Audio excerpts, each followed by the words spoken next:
spot is, but so I worked for Chuck for 5 or 6 years as his assistant. And Jody's right, he was one of the kindest people that I think you'll ever come across.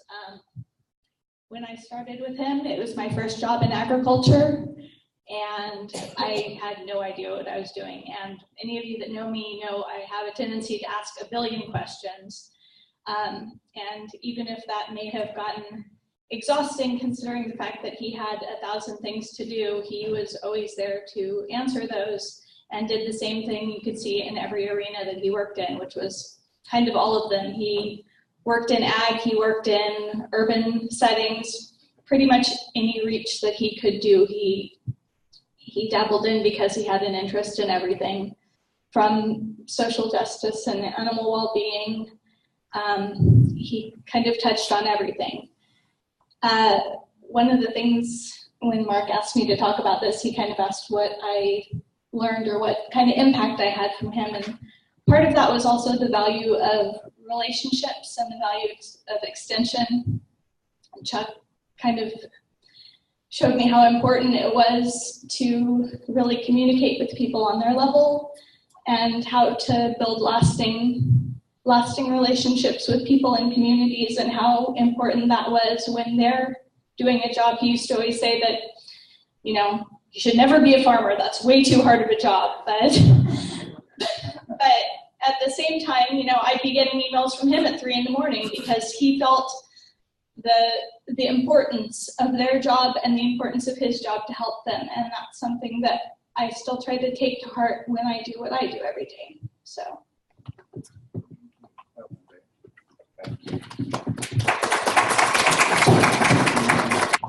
Thanks. I want to particularly thank Rhea and Jody, because when I asked them, they said, I hope I make it through, and you did. So fantastic, well done. And it is just part of the whole coming together is to really celebrate who we have in our family and to remember those who have passed on. So thanks, Rhea and Jody. That's all. Thank you. So moving along, we have updates, Leadership Corner. Tu, did you want to come forward first and say anything? Sure. Okay. You have 5 minutes. The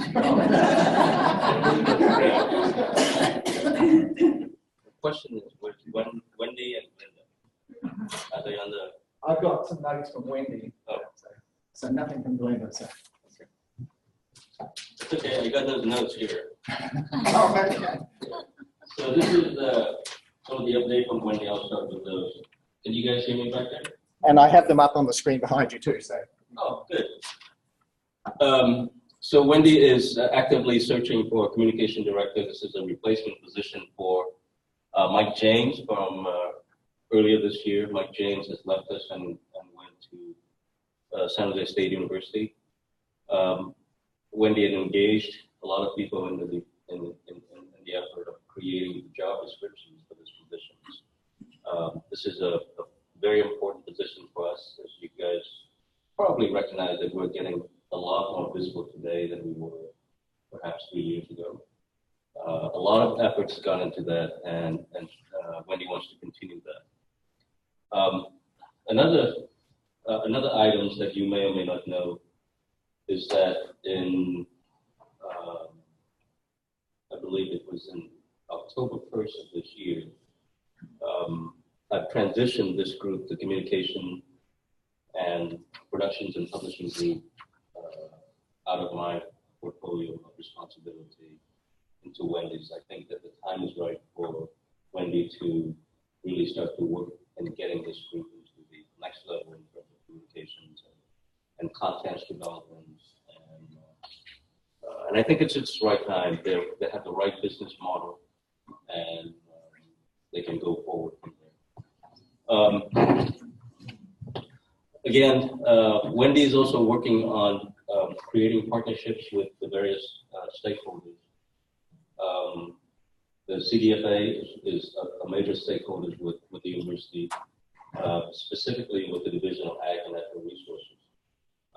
So we have underway a contract with CDFA to fund 10 positions, 10 CES positions, community education specialists. They will fund it. We will employ those individuals, and they will be doing outreach on a important water issue, a topic having to do with water. So that is in place. We have an agreement with Santa Cruz that's also underway to place a specialist in the Santa Cruz campus. This is the few occasions that we are engaging in where the specialists are not just going to be specifically in the AES campus, like Davis, Riverside, and Berkeley. We're going to start placing specialists and academics in other campuses as well. It's controversial, but I think that it is a way for us to engage the science from all campuses and not just AES campuses. Well, she appreciated the work that go into hosting the leadership visits, county office, and right. That's true. I myself have been visiting county offices in San Joaquin and Rex at Hoffman. And for us leaders, sometimes we really have to get out of our office and be in the field on the ground to see what you guys do. And that's really important. So I make it a point, and I know that Mark and Wendy and Glenn do the same thing. In fact, Glenn is hardly ever in the office. Unfortunately, I probably spend more time in the office than home, but it's really important for us to be there to see what they do. Because every time I go to a location, I learn something new, learn something fascinating, and it reinforces what I do when I get back to the office. It's really important. And Mark, you want to talk about this web, cafe, because I don't really know what it is. I have no time for coffee. Thanks, Dick. Just the third Thursday, just like on the third Thursday of every month, we have the staff meeting, which we're beginning to use to reach out to all our counties and our county part of our family, that's spread across the state. We also have started, and I want to credit Jody, we've started the Web A&R series, which is the third Thursday, lunchtime, 12 to 12:30. And today was Anne Magaro. I don't know if Anne's here. There she is, yeah. Anne was a star the previous month. The development services were the stars. They're really setting a bar really high, and the whole idea is to help us do our job better. There's so much information we can learn off each other, but we didn't really have a central mechanism. And so what's happening now is on the learning and development side, there's a location called Web A&R, and you can go in there. If you missed talks, you can find previous talks, you can click on the recording, and you can learn out and you can see what's coming. And I think it's a series it grew out of a series Wendy had suggested. She had it in other universities, and I think it's beginning to become a move, so it's really bad. That is that. And the last one, you can all read it. Looking forward to Halloween potluck. Now, Wendy, I have to complain because Wendy will be here. Meanwhile, she's sending me to New Mexico. So it hardly seems fair. Okay, so we're going to move along. And Sally. I have a couple more. Oh, yep. Sally, that was from Wendy. For me, I just want to let you guys know that the leaderships, including Wendy and Jan. What Jan today? Is she here? She's not here. We've been working very hard with a group who are paneled by the president. It's called the Presidential Advisory Council on ANR to restructure the divisions.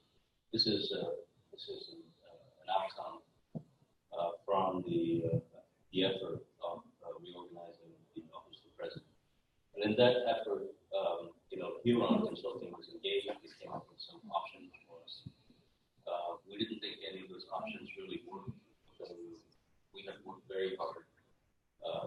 Glenda, Wendy, myself, and a group of other staff members worked very hard proposing a different structure to this council.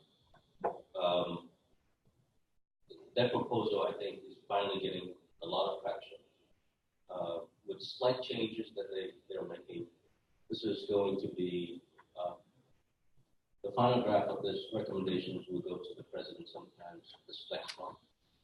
And I think that it will change the way we operate and the way we will be considered, will be viewed by the system very significantly. And I might say positively. Now, I don't want to get out ahead of the council and tell you what they are, but I will tell you that some of the major items would involve how the divisions is going to be governed, governance being one of the issues. The vice president continues to report to the president, but she will be advised by a council called the governing board, who will be very much involved in our operation.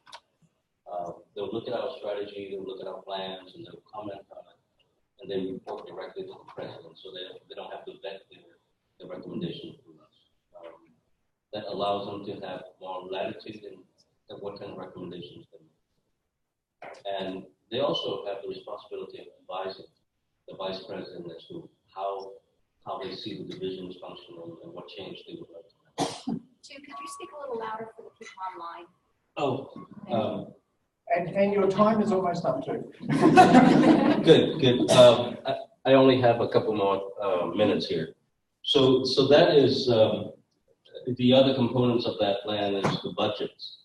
The budgets for the divisions most likely will be handled just as the budget for the campus, so that we will not be subject to the kind of scrutiny that we used to be subject to, because we were considered administrative functions. Now we're not going to be considered an administrative function anymore. We're going to be an operating division, so we'll be treated fairly similar to a campus. Two more things and then I'll let Sally have the mic here. And that's UC Path. You'll hear all about it. This is some very major changes that's coming toward us. I hope that you pay attention when Sally and John Fox and a host of other managers working on this project will be talking about. We'll communicate with you often.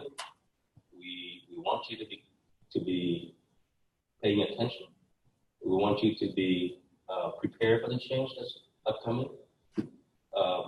It will change how we do business as well. And one last item, and that is the fact that I've been working on some other items that does not seem to impact you immediately. It has a lot to do with how the division's physical and physical infrastructure is going to look like. As you know, the divisions have some research and extension centers. They are very, very under-repaired, under-maintained. And the conditions have gotten to the point where we really have to make some significant investment. And that's what we've been working on. A fairly sizable capital program is underway as well. Okay? All right. Thanks, Tim. Sally?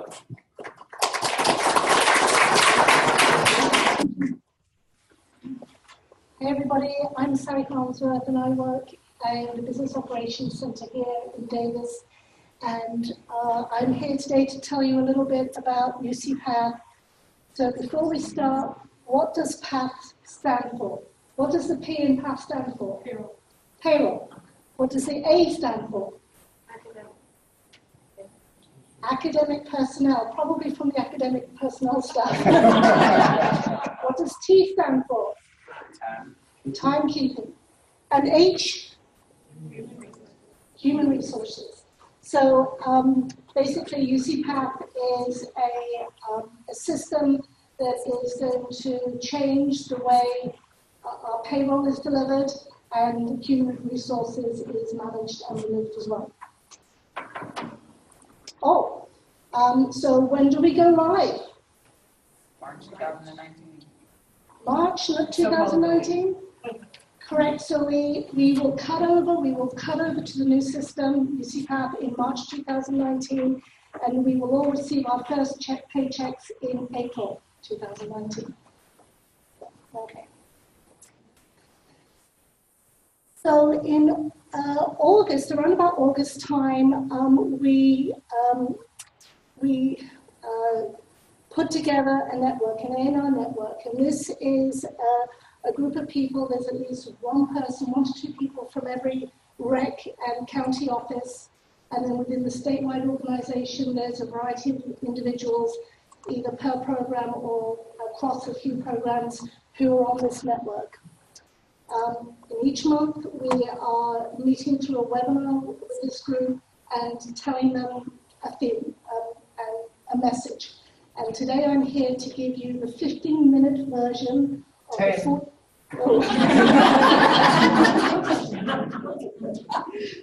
I have the mic. I have the powers with. So it's a 45-minute presentation, and I'm condensing it down today to a very quick 15 minutes.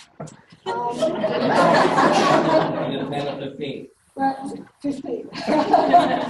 So first of all, do you know who your network representative is? If you don't, send me an email and I'll let you know who they are. So we've had 2 seminars. This last one is about the topic I'm about to talk to you. Have they been talking to you yet about UCPath?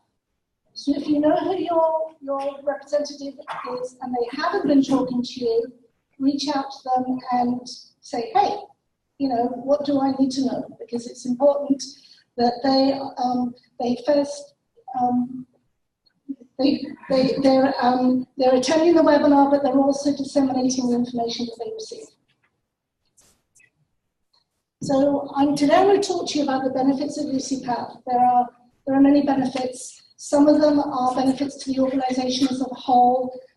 Some of them are to individual units, and there are benefits also to you as individuals. So one big benefit is that going through to UCPath, ANR will become its own business unit within the payroll system. That's going to, it's already started to increase our visibility within the system. It's going to really help with bringing together all our staff into one payroll system. Currently, we have employees in 6 different campuses, and trying to coordinate just, the counts and the funding and the finance and everything is currently very difficult because we're having to deal with 6 different campus programs. And because of bringing everybody together, we're hoping, well, we're not hoping, we know it will strengthen our compliance and accountability. So currently a lot of our payroll and HR processes are paper-based. Some are electronic, some are paper-based. Going forward with UCPath, it will become far more electronic-based rather than approvals being signed on a piece of paper, scanned and then emailed to the next person for approval. There will be an electronic approvals process. All our backup for every payroll and HR action will be contained within UCPath, so we'll have a much more robust system if ever we're audited or we need to go back in time and look at historic transactions. Because there's going to be a seamless flow between the HR when they recruit or update an individual's appointment, as it will be seamless coming through to payroll, there'll be far less opportunities for errors because the information will just flow through automatically. There will be much easier system-wide reporting because everybody will be in the same payroll bucket, even if they're on a different campus. And we have a lot of ANR affiliates, people who work in county offices who are employed by the counties, but they have to log into UC Davis systems, and it's a bit of a problemsome way to do it at the moment, but going forward it'll be a lot easier. And then with this new system, there's going to be a lot of training and information for everybody when it goes live. So for employees, there is going to be a single portal where all your information will be contained. So you'll be able to update your home and emergency contacts. You'll be able to view your leave balances. You'll be able to view and make changes to benefits. access all your income, your W-2s, and view your tax withholdings. There'll be links to retirements and savings, and you'll be able to use your iPads and smartphones to access this information. For managers, they will be able to go into the manager portal. They'll be able to see what emergency contacts that you've entered. They'll be able to view your leave balances. They'll be able to see compensation history.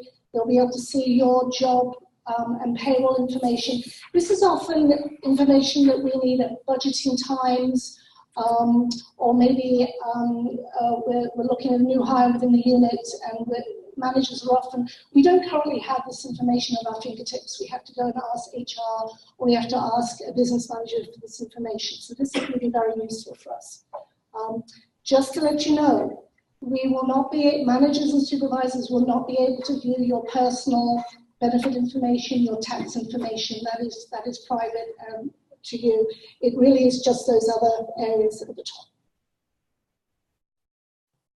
For HR, anybody who has used the current applicant tracking system, which is CATS, knows that it's clunky, and it's not intuitive. We will be moving to a new system called the Talent Acquisition Manager. It's like night and day compared to CATS. It's intuitive, it's user-friendly.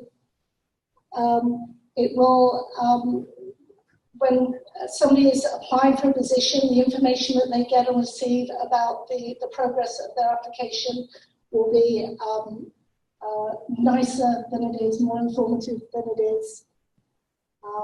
And of course, it'll be integrating directly with the payroll system, and that'll be launching in next April along with UCPath. E-performance, currently, that is a paper-based process. You receive an email, you complete your what do you do? Your summary of accomplishments, you email it, you sign it, it's all very paper-based. Going forward, it will all be electronic, you'll do it electronically, you'll submit your summary of accomplishments. That will automatically route to your manager. They will add their information. It will all stay within the system. The nice function about this is that both you and your supervisor will be able to track any goals that you've been set during the year. And because we are going live at the next appraisal period where we'll be doing this, we won't be rolling this out until 2020. And of course, before we do so, there'll be plenty of information provided so that everybody's very clear on the new process. We have a website, UCPath website. Currently we have all the recordings for the webinars that we've held. We've only had 2 so far. We have talking points, and there are talking points on the table on the door when you leave today on what I've been talking about today. Coming soon, we're going to have frequently asked questions. We're going to have all information about training resources, information about your paycheck, and then they'll January, February, March, April, we'll be giving you a lot of information on what you need to do before we go live. So this will be information and actually things for you to actually go and input into the self-service portal. If you have any questions, we really want to know what your questions are. Where the committee, the communications committee that is charged with rolling out the information, we're making our best effort to give you the information we think you know, but we need your feedback. If there information, we won't know that we're not doing a good job until you let us know. So if you do have any questions, we welcome them. You can post questions on the website, or there is an email as well. So no matter how big or small, please let us know. Great, thanks.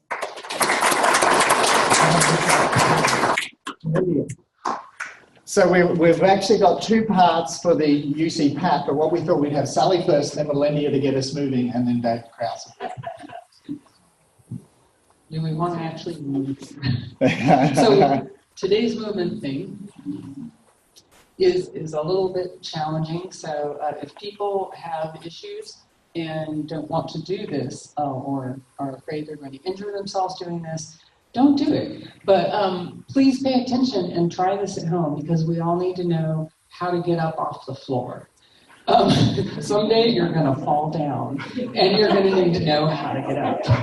So those people who want to, you can move to a space where you can actually get up and down. If you're tired of sitting in your chair, you can just stand up, or you can just continue to sit there. But we're going to very quickly review the steps involved in getting down to the floor and getting back up again. So, very quickly here, you have one leg that's stronger than another. If you have one leg that's stronger than another, put that leg in front, stand like I'm standing. Okay, so then the next thing you're going to do is lower yourself up and use your strong leg that's in front, so your knees on the floor, okay?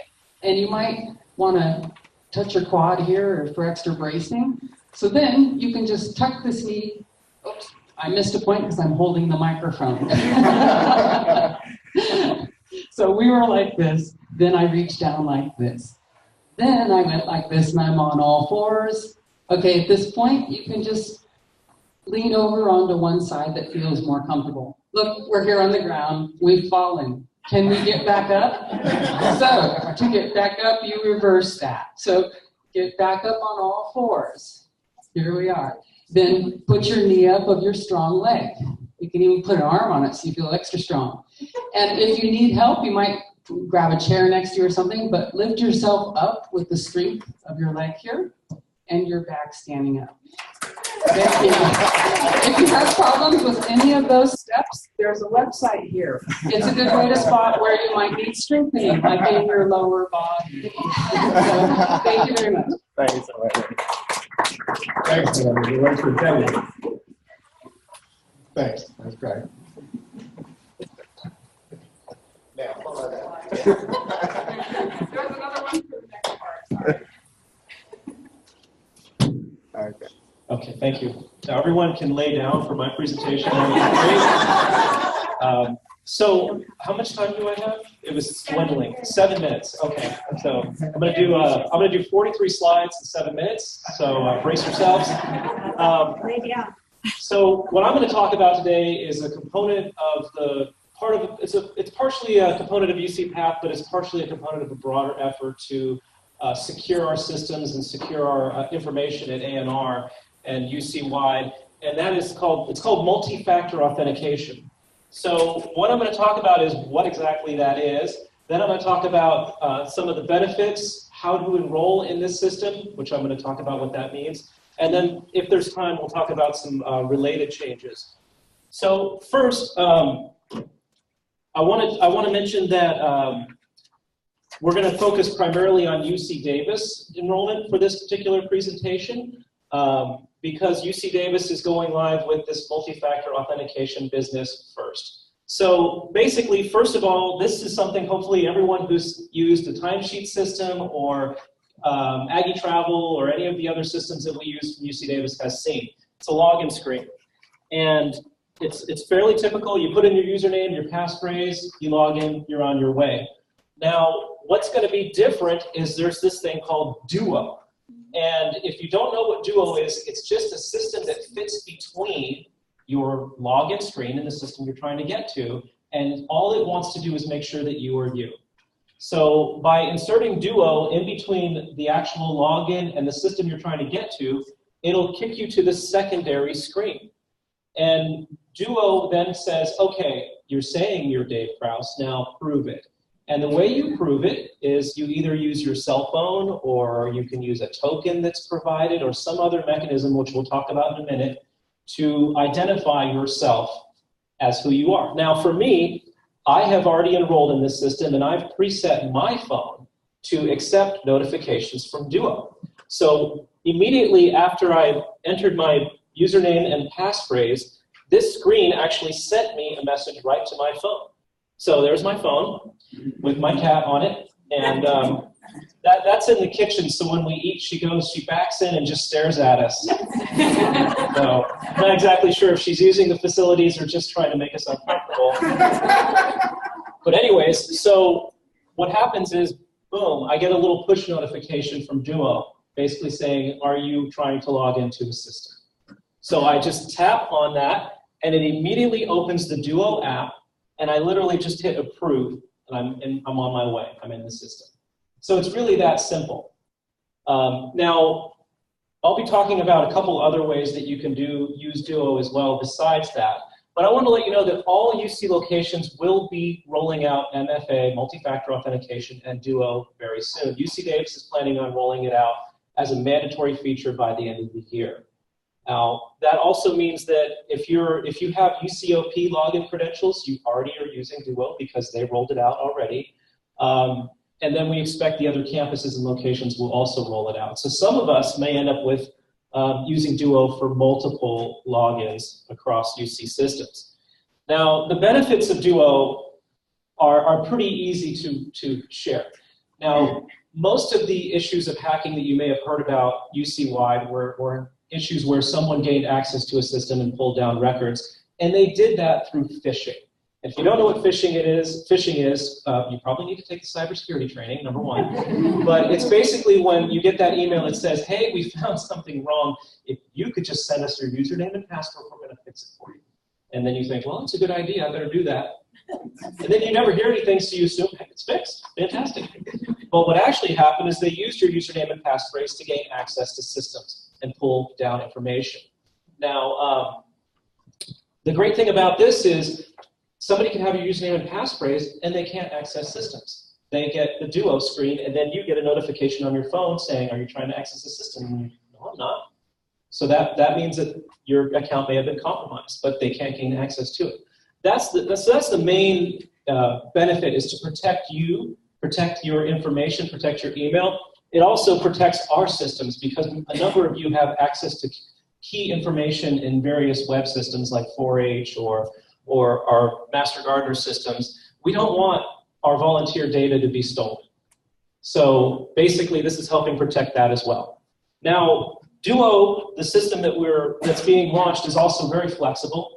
So you can basically use it on any smart device out there, any modern one. You know, if you bring your old Windows phone or your BlackBerry, if you bring your BlackBerry, that won't work. But it even works on Apple Watch. In addition to these devices, as I mentioned, there are also physical tokens that you just plug right into your computer that'll work. It can call your landline. It can enter a code. It's just very flexible. So no matter what your comfort level is for this kind of situation, there's an answer for it. I personally like the smartphone because I already have UC Davis connected and UCOP connected, and it's just one app. So no matter what I'm trying to get into, one app, it's done, I'm good. So enrollment for Duo is essentially open for UC Davis already. So this is sort of our first announcement, but we're going to be making more, and you may actually receive information from UC Davis as well, and some of you who have already let me know have received information from UCOP, very cryptic. It literally just says University of California, and then it says log in here to set up Duo. It doesn't say anything else, so, you know, welcome to Duo. But UC Davis is planning on sending out a campaign of messages. We're planning on doing more of this kind of thing where we just introduce you to this situation and let you know it's fairly simple to get set up. Important to note is that right here, I added an extra URL, which you probably can't read back there, but it says ucnr.edu/MFA, multi-factor authentication MFA. That URL will take you to a website that has all the information you need to know about enrollment, some FAQ information if you have problems, and then links to get additional assistance. We do know that UC Davis IET Express is going to help us enroll our folks, so if you have any troubleshooting problems, there's going to be extra support to get it done. So we're thankful for that. Once again, ucnr.edu/MFA. Do I have any time left, Mark? You have about 30 seconds. So just to let you know, related changes, we are actually launching our own identity management system at ANR. And you're going to be hearing more about this very soon. This is in support of UC Path. Everybody has to have their own login system. That's what an identity management system is. It's just basically we're saying, this is our login system that identifies us as A&R folks. We've been working with partners at UCOP to set this up, and we've already got a beta test going. You're going to hear more about this soon. But this is a very exciting initiative for us because A&R's never had its own identity. We've always been directly affiliated with a campus or another location, and now we're sort of standing up our own. That means that UC-A&R will also get its own instance of Duo once that's done as well. So yay, another multi-factor authentication instance. So if you have any questions or anything else, feel free to nab me after this meeting and we can chat about it. Great, thanks, Dave. Emily. Yeah. Great. And ooh, chocolates. And chocolates. Thank you. Yes. I'll give this tool to Rob, who's going to be helping. And I get to introduce myself. My name is Emily Delk, and I am the Director of Annual Giving and Donor Stewardship Programs. I'm brand new, so I've only met a few of you. This is only my second ever staff meeting, so hi, eyeball in the sky. I'm 7 weeks into my position here with Development Services, and we're here today because we're only 6 weeks away from Giving Tuesday.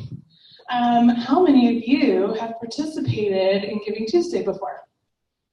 You all get chocolates. That's fantastic. That's really encouraging. Well, so most of this information will hopefully be old hat to you, and you can pass this on. Giving Tuesday is, of course, a fundraising campaign. So I'm going to tell you a little bit about what our plans are for this year. So tell me again, what is Giving Tuesday? So it's a global giving movement. It started 5 years ago. And in that time, 2.5 million donors have given in 42 countries $300 million. So it's grown exponentially year after year, and it was created as a counter to consumeristic focused days. So for those of you who like to shop like me, you're probably familiar with, well, there's the Thanksgiving holiday, but then after that we go straight into Black Friday, and then there's Small Business Saturday, followed by Cyber Monday, which I'm sure no one takes part in here at their desk. So we've had all of these days to spend money, and the idea was that we've created Giving Tuesday as a way to give back and to be thankful. So in order to win chocolate, can anyone tell me how many countries have participated in Giving Tuesday? 42. I'll give you a chocolate since you were the first hand up, even though you were wrong. How many millions of dollars have been raised? Try again. 300 million. I'm sure right there is the winner. And how many millions of donors? There you go. 2.5 million donors. So the other key piece of this is that this is an all social media driven campaign. That means that everything, all of the gifts that come through are clickable links that came through your Facebook, your Twitter, or direct emails. So we'll go to, I think, the next slide that has the graph, because there's people who like graphs.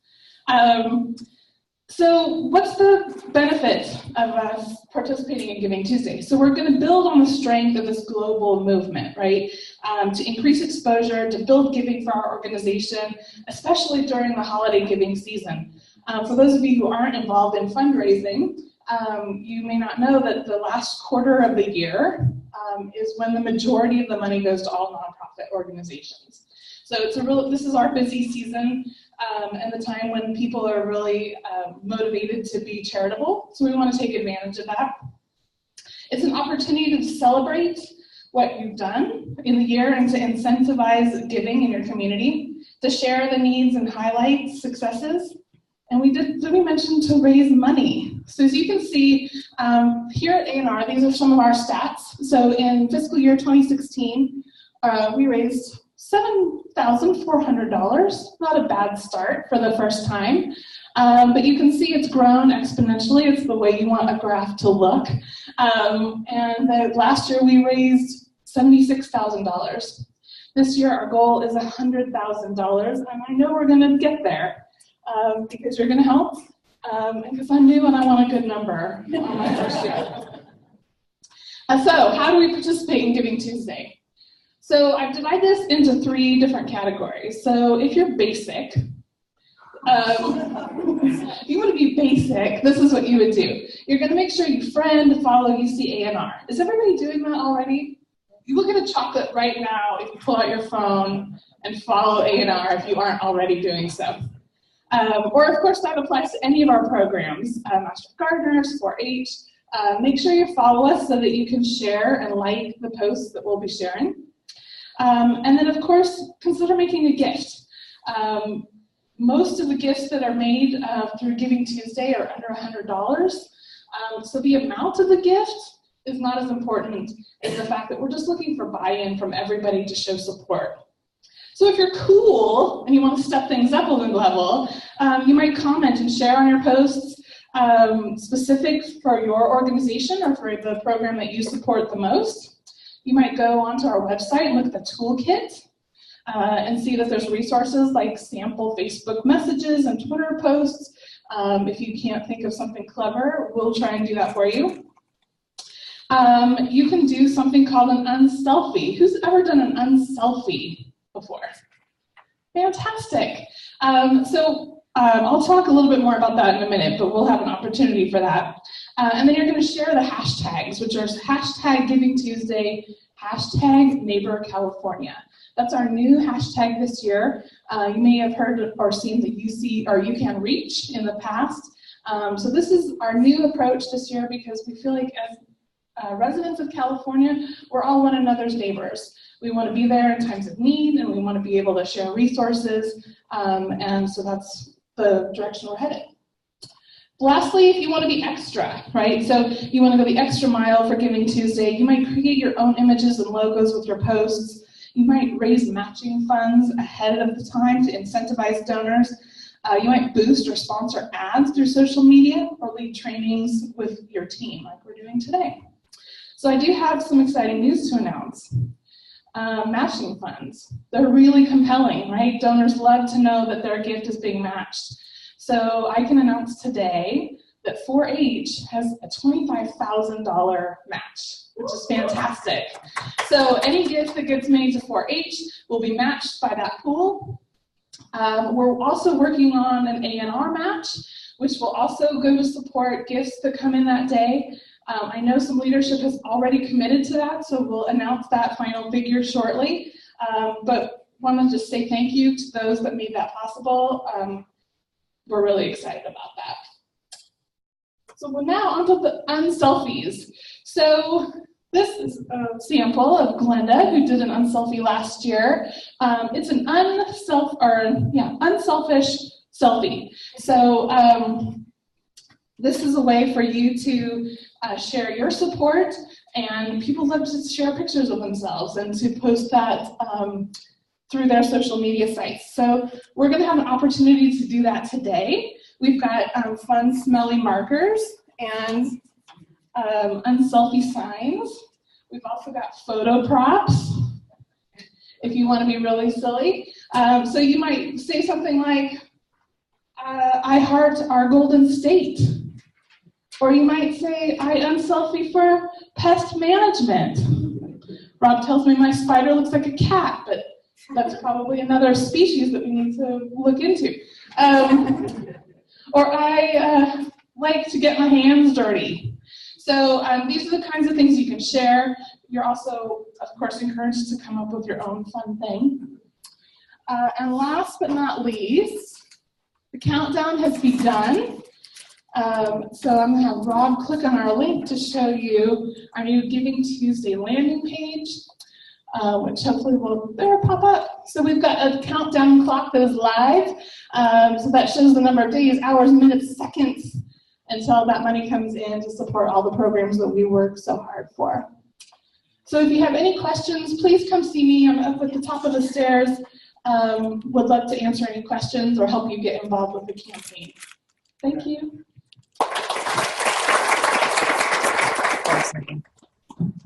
Thanks, Emily. David, I told everyone we had a full agenda today. Still got a few more items. Thanks, David.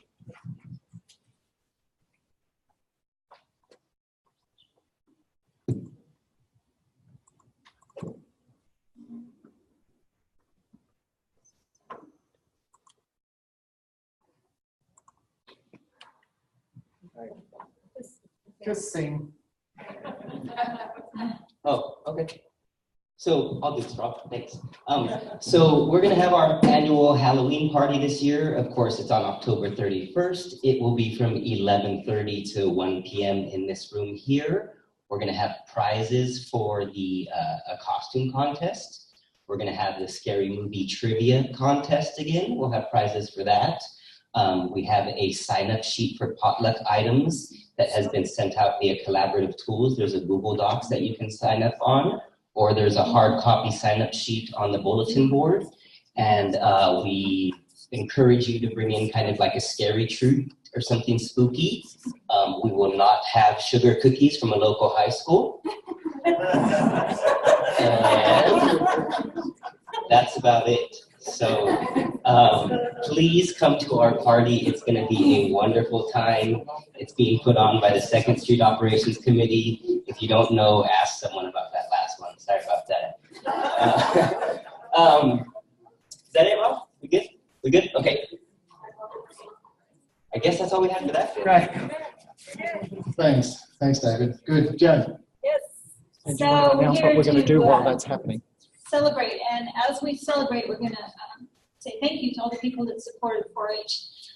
Suzanne Morialta, did I get it right? Oh, well. Went around, took some pictures, and she's going to share those. So, do we have any new faces here today? Wait till I get the mic to you before you introduce. So, Kelly McFarland from PSU. So Julia was a student and she took an open position, and so we got to get a new student, and this is Shay, and she's been awesome, so amazing, and she's only been here for like a month, and she's here on Tuesdays and Thursdays, so come say hi.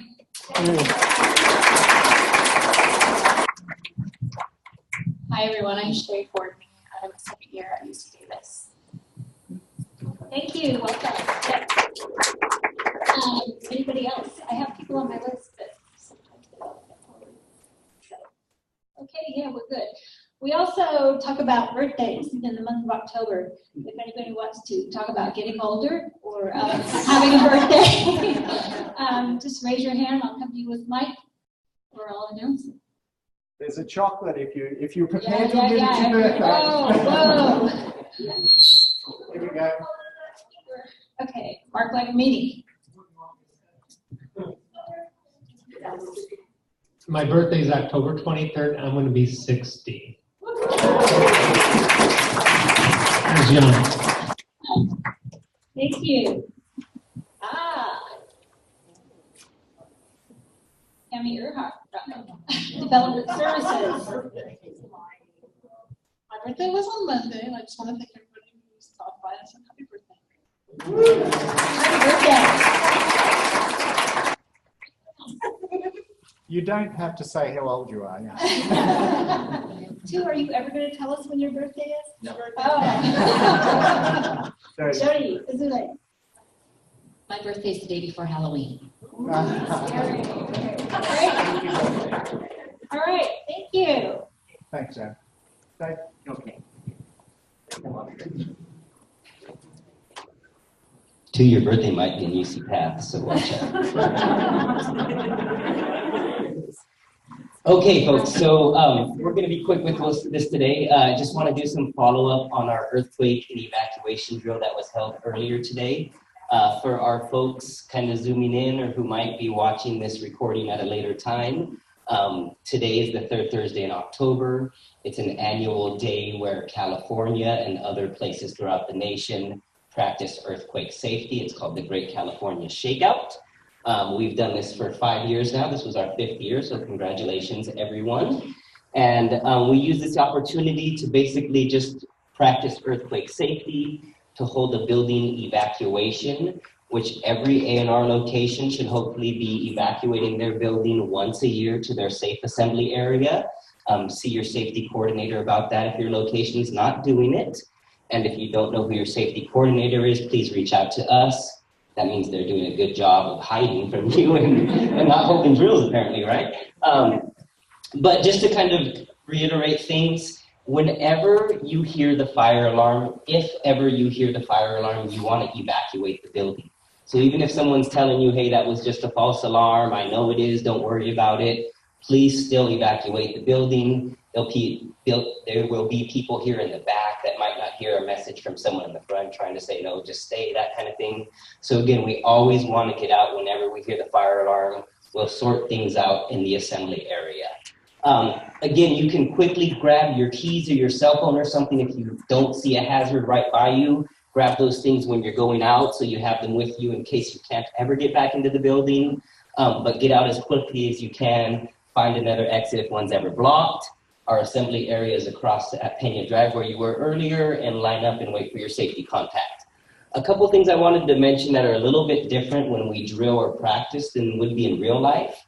So the air horn that you heard kind of blasted 3 times this morning, that's just used to kind of announce our earthquake drill. It's used to kind of gather your attention. In a real emergency, I'm not going to be honking the horn saying, hey, everyone leave. Again, anytime you hear the fire alarm, of course, leave, but don't be expecting necessarily to hear an air horn. It might be used to grab some attention if needed, but again, it's not going to be used to necessarily announce that an emergency is happening.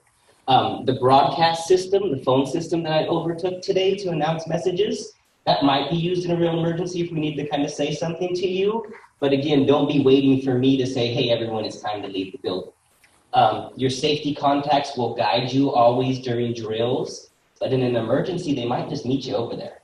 They're not supposed to wait for you. It's not their job to get you out of the building. It's your job to get out of the building safely. They will help account for you, take roll call. They'll make sure that everyone in their unit's out, but it's not their job to get you across the street. So they may meet you there. If you are evacuated, again, go to the assembly area no matter what. That's where we're going to meet. Things are a little bit different if there's other type of trainings that we do, active shooter, that type of thing. We train a little bit differently on those type of things. But again, for evacuation, for earthquake, that type of thing, we're going across to the assembly area. Any questions on the difference between kind of drills and practice? No? Okay.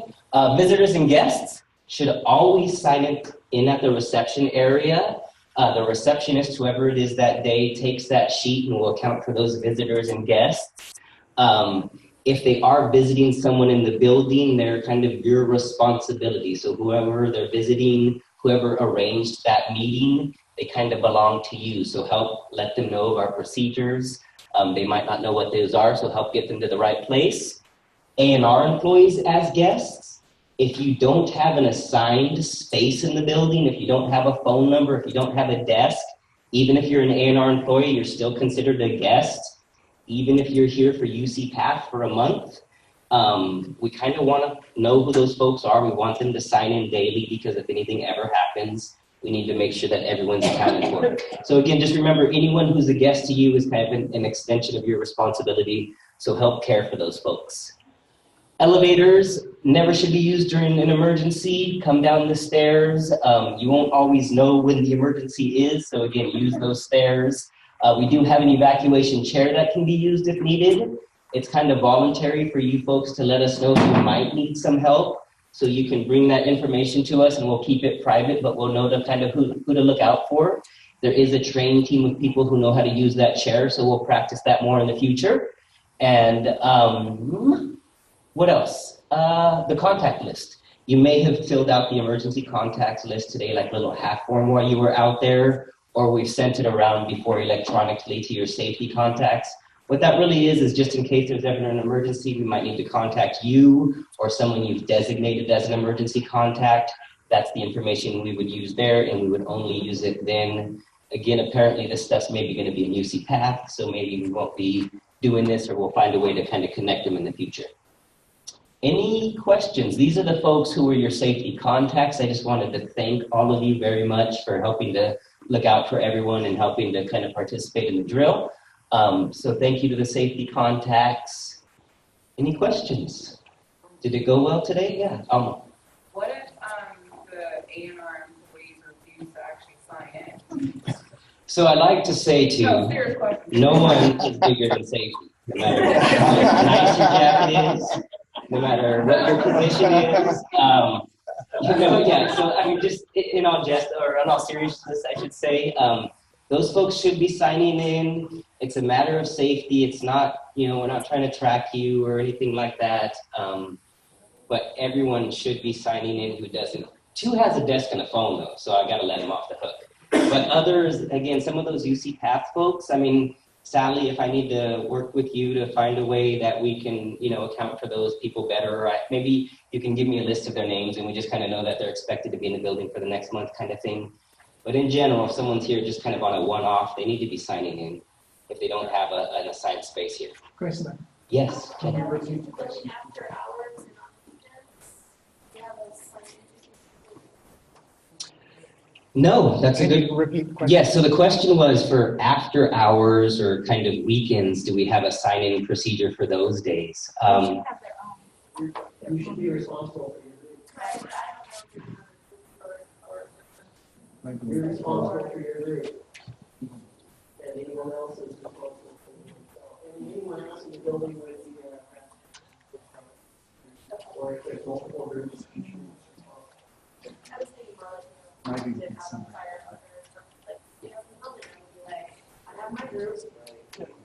So we'll send out some messaging on that, but thank you, Brian. So the kind of answer to that is if you have a group in the building over the weekend, please be responsible for those folks. It is kind of hard to find out if other people are in the building, but we'll try to figure that out for you. Okay. Okay, anything else? Thanks everyone. Okay. Thanks, everyone. The difference between drill and reality is in the drill, I sit at my desk and walk out. Reality, I panic. I wanted to thank everybody. There was a lot on the agenda today, and I really want to appreciate people really trying to get us through. We're a little bit over, but I really appreciate people's efforts. But can you quickly join me? I really want to thank Jody and Rhea. I mean, really, very special.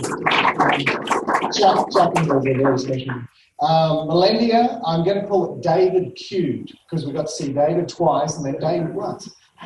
Emily, Sally, too, Suzanne for the pictures, for the 4-H, thank you, and to Joan who pulled it all together. And again, finally, to all of you, we work for a great organisation and it does great stuff. Thanks very much, everyone.